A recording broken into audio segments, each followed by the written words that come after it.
Amen. Nous prions un Dieu qui a quitté les cieux et il est venu sur la terre.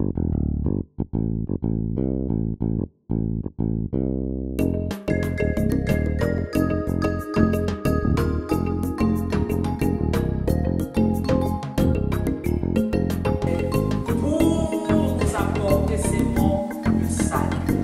Alléluia.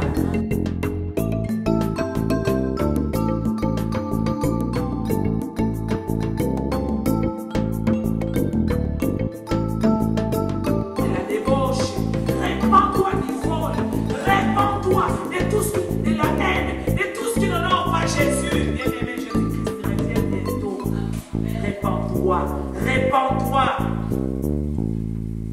Tu sens que quand tu dors la nuit, tu as l'habitude de manger de la chair. Tu as l'habitude de choses bizarres. Et même pour les gens qui vous conduisent dans la foi, qu'est-ce que répands-toi de la sorcellerie. C'est le temple du Saint-Esprit. Voilà pourquoi la Bible dit. Pour que tu ne te brûles pas, il faut se marier. Bien-aimé, demande au Seigneur, Seigneur, merci de me faire ta main. Amen. Amen. Vous savez, je vous salue au nom de Jésus-Christ, notre Seigneur et notre Sauveur. Alléluia. Amen. Bien-aimé, nous allons aussi nous tenir encore debout, s'il vous plaît. Nous allons faire la lecture de la parole de Dieu. Tenons debout parce que nous respectons cette parole. Que tout tombe et que seule la parole croisse. Amen. Nous sommes dans Actes des Apôtres. Nous sommes dans Actes des Apôtres, chapitre 2, verset 37.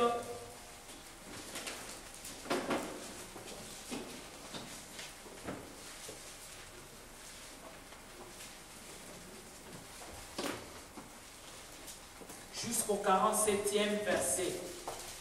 Amen. Amen. Je lis pour chacun de nous au nom de Jésus-Christ.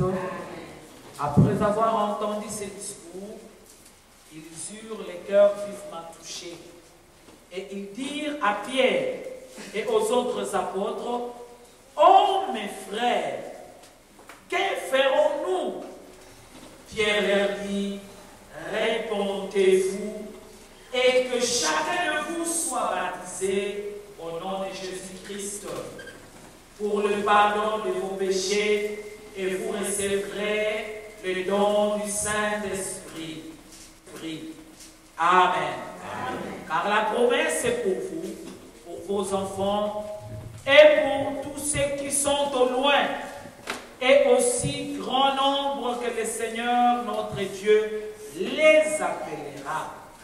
Et par plusieurs autres paroles, il les conjurait et les exhortait, disant, « Sauvez-vous de cette génération perverse. » Ceux qui acceptaient sa parole furent baptisés, et en ces jours-là, le nombre des disciples, quelqu'un dit disciples, augmenta d'environ 3000 âmes.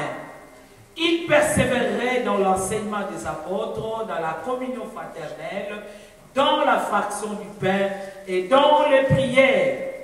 La crainte s'emparait de chacun et il se faisait beaucoup de prodiges et de miracles par les apôtres. Tous ceux qui croyaient étaient dans le même lieu et ils avaient tout en commun. Ils vendaient leurs propriétés et leurs biens et ils en partageaient le produit entre tous, selon le besoin de chacun. Ils étaient chaque jour tous ensemble, assis au temple. Ils rompaient le pain dans les maisons et prenaient leur nourriture avec joie et simplicité de cœur, louant Dieu et trouvant grâce auprès de tout le peuple. Et le Seigneur ajoutait chaque jour à l'Église ceux qui étaient sauvés. Amen. Amen. Parole du Seigneur. Amen.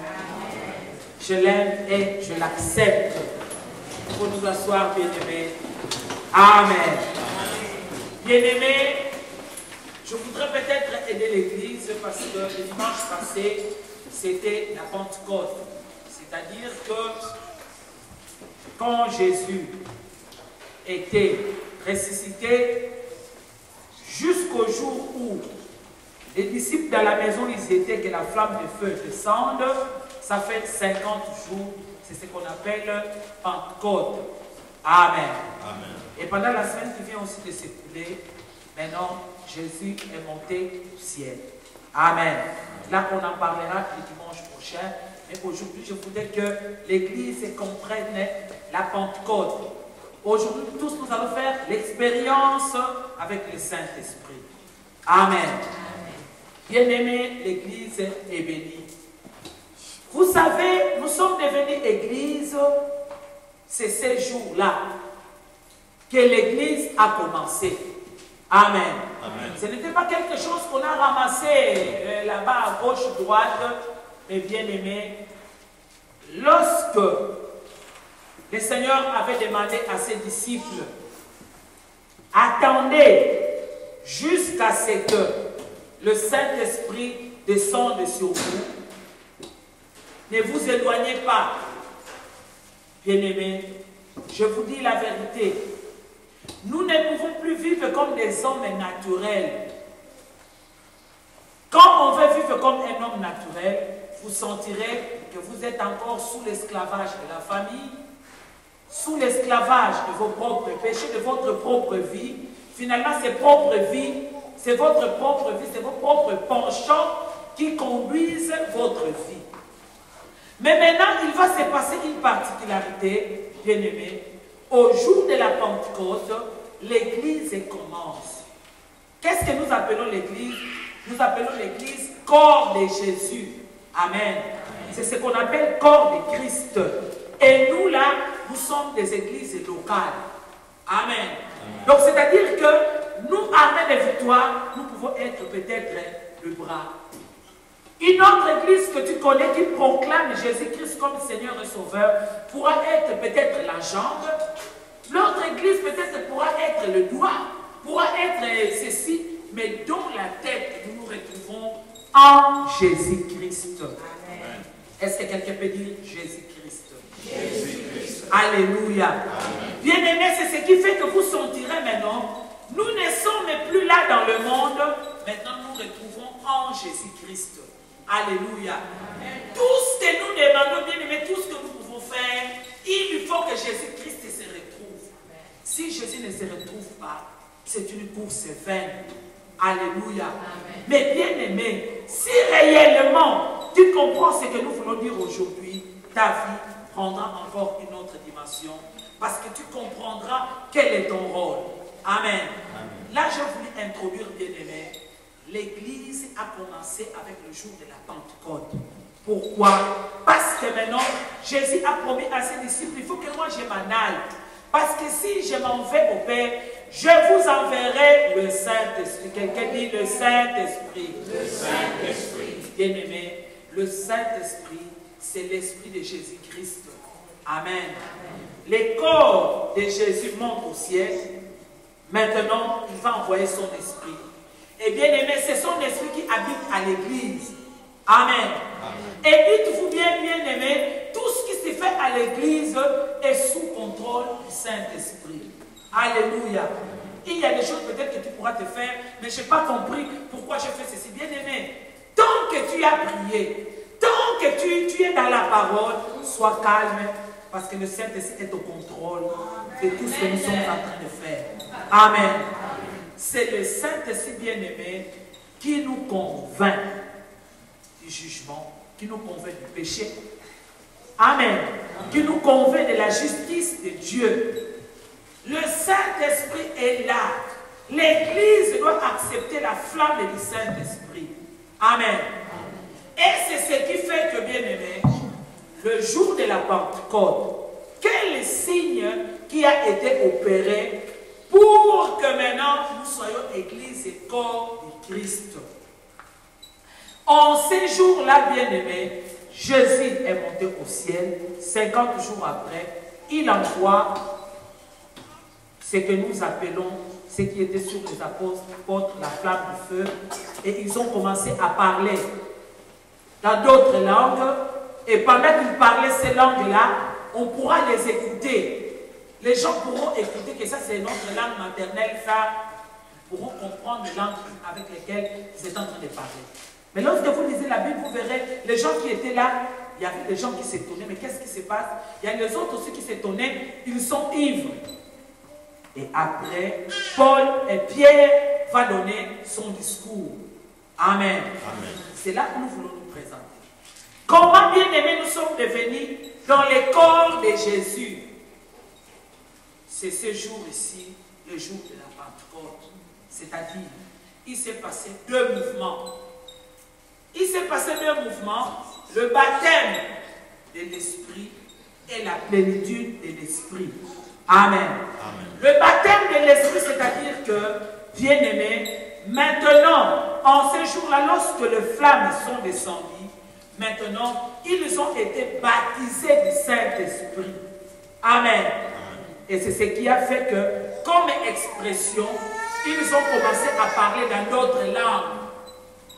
En plus du baptême du Saint-Esprit, c'est que l'Église doit garder en permanence. Sinon, l'Église doit tout le temps se renouveler. C'est la plénitude du Saint-Esprit. Et la plénitude du Saint-Esprit, on l'acquiert par une vie de prière. Est-ce que vous avez compris? Le jour de la Pentecôte, bien aimé, il y a la flamme du feu qui descend. C'est-à-dire que le Saint-Esprit descend, vous êtes baptisés. Vous êtes baptisés du Saint-Esprit. En plus d'être baptisés du Saint-Esprit, maintenant étant dans le corps du Christ, par une vie de prière, à chaque fois vous renouvelez tout le temps dans la plénitude du Saint-Esprit. Donc l'Église doit comprendre le baptême. Là, quand nous allons invoquer le Saint-Esprit, il va baptiser les gens qui ne sont pas baptisés. Et comme expression, les gens vont parler en langue. Amen. Mais après avoir fait ça, maintenant il faut vouloir la plénitude du Saint-Esprit. Lorsqu'on est rempli du Saint-Esprit, bien-aimé, il y a certaines choses, tu ne fourniras plus d'efforts, ces choses-là te quitteront elles-mêmes. Il y a des maladies qui vont te quitter comme ça. La vie du péché va te quitter comme ça. Bien-aimé, tu avais une autre vie, mais parce que le Saint-Esprit habite en toi, tu sentiras qu'il y a le changement. Amen. Amen. Si je dois donner le thème de mon message aujourd'hui, je dirais le changement. Est-ce que quelqu'un peut répéter après moi le changement? Le changement. Amen. Amen. Bien-aimé, là c'était mon introduction que j'ai donnée. Je voulais que l'on comprenne. Tu dois aimer être baptisé du Saint-Esprit parce que tu es dans le corps de Jésus. Le corps de Jésus, bien-aimé, il lui faut ces baptêmes-là. Et en plus de ces baptêmes-là, pour une vie victorieuse, une vie chrétienne victorieuse, là tu n'auras plus peur des sorciers, tu n'auras même plus peur de tes ennemis, tu n'auras même plus peur des complots qu'on complote contre toi. Pourquoi, bien-aimé? Parce que tu es là dans la promesse de Dieu. Amen. Amen. Tu es là dans la parole de Dieu. Et tu verras, le Seigneur t'épargnera de beaucoup de dangers. Dans ce monde, le Seigneur t'épargnera de beaucoup de choses. Alors, après avoir entendu ces discours, quel était le discours?